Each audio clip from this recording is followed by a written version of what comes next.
Sa ikalawang yugto ng bloodletting project ng Barangay Bagong Ilog Council, katuwang ang Serving Hearts, humigit kumulang 150 blood bags ang nalikom. Buong puso ang pasasalamat ng mga kagawad na sina Cesar Avis at Bembol Intalan, gayon din ang kapitan na si Bing Avis sa mga naging donor at sponsor sa nasabing proyekto. Alam nila ang hirap ng pagkalap ng dugo at upang makatulong sa hamon na ito ay muling isinagawa ang aktibidad noong Linggo sa Bagong Ilog Elementary School. Narito po tayo ngayon sa Bagong Ilog Elementary School Pavilion kung saan ginaganap po ang bloodletting. Yung pong Serving Heart po ang kataya po ng ating Barangay Health Office. Sa pangunguna po ng inyong lingkod, Kagawad Cesar Avis po. Yun po yung Donate Blood, Save Lives, na kung saan ginagawa po natin to taon-taon upang makatulong po tayo sa mga kabarangay po nating nangangailangan ng dugo. At ganoon din po, nagpapasalamat po tayo kay Ma'am Jackie ng Serving Heart. Siya po ang isa sa mga tumutulong din sa atin. At ang Cardinal Medical Center, na ngayon po sila nagkikater ng mga kukunan po ng mga dugo. Ang target donors po natin ay 150. Ganon din po, nagpapasalamat tayo sa ating pumbutihing Mayor, Vico Soto, sa pinamimigay po namin ngayon na bigas na galing po sa kanya. At ganon din po sa ating butihing Congressman Roman Romulo at sa iba pa pong mga NGO katulad po ng Akay ni Soul Foundation kung saan nagbigay din po sa atin ng mga pagkain upang karagdagang ipamimigay po sa ating po mga donors. Sa akin po mga kabarangay, sana po makiisa kayo sa programang ito ng Donate Blood, Save Lives upang sa ganun po madugtungan pa po natin ang buhay ng mga nangangailangan nating mga kabarangay. Alam naman po natin na napakahalaga po ang pagdodonate ng dugo. Isa pa po ay isang malaking tulong po sa ating mga may hirap na mga kabarangay na mapagbigyan po sila ng dugo. Ang Barangay Council po sa pangunguna ng ating buting Kapitan Bing Avis ay nakikiisa po sa aking programa, ang Donate Blood, Save Lives, na kung saan po ay katuwang ko po si Councilor Bembol Intalan.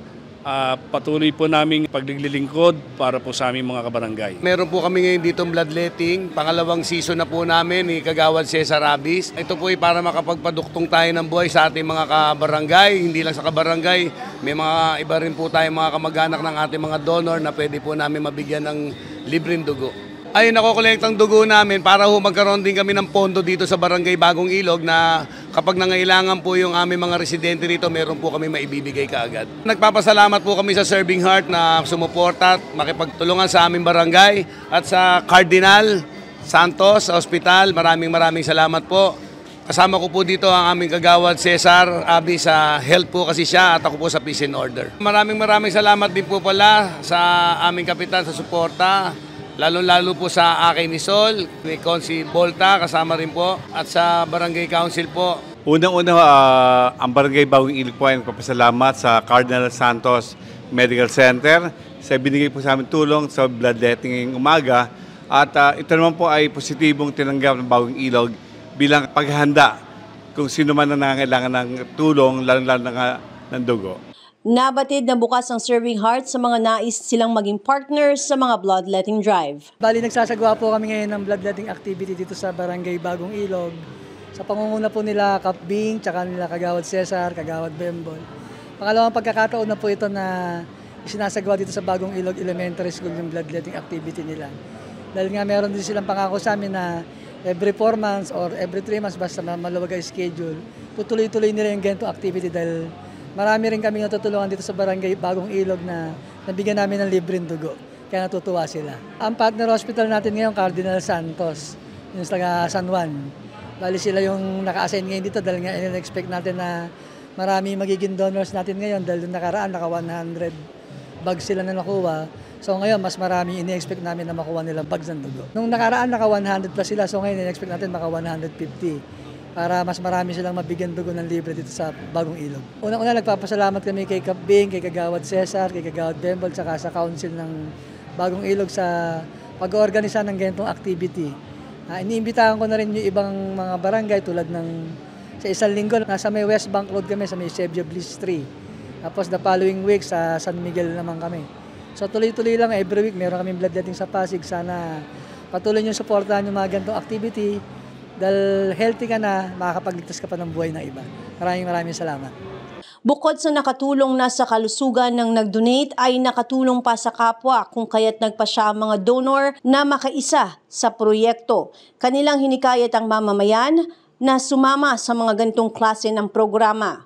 Nagpasalamat din ang donors na nakatanggap ng bigas at iba pang token mula sa barangay sa kanilang tulong. Nagpa siya ako mag-donate ng blood para makatulong naman kung sino may kailangan. A-announce naman dito sa barangay. Lagi naman sila nag-a-announce sa barangay pag yung may mga ganitong activities para makatulong din kung sino may kailangan, di ba? O sa mga kabarangay, kung gusto nyo mag-donate, lagi naman may announcement ang barangay, lalo na sa mga activities nila, mag-donate tayo para makatulong din tayo sa iba. Si Kap Bing, magaling. Maraming nabago ulit dito sa barangay sa mga activities sa mga gantong Salamat din kay Konsyal Abis. Saka sa buong konsyal ng Bagong Ilog. At tulong-tulong sila para maayos yung barangay namin. Bigas, saka t-shirt, mga pineapple juice. Ako si Luan Peñano para sa latest ng iNews Pasig.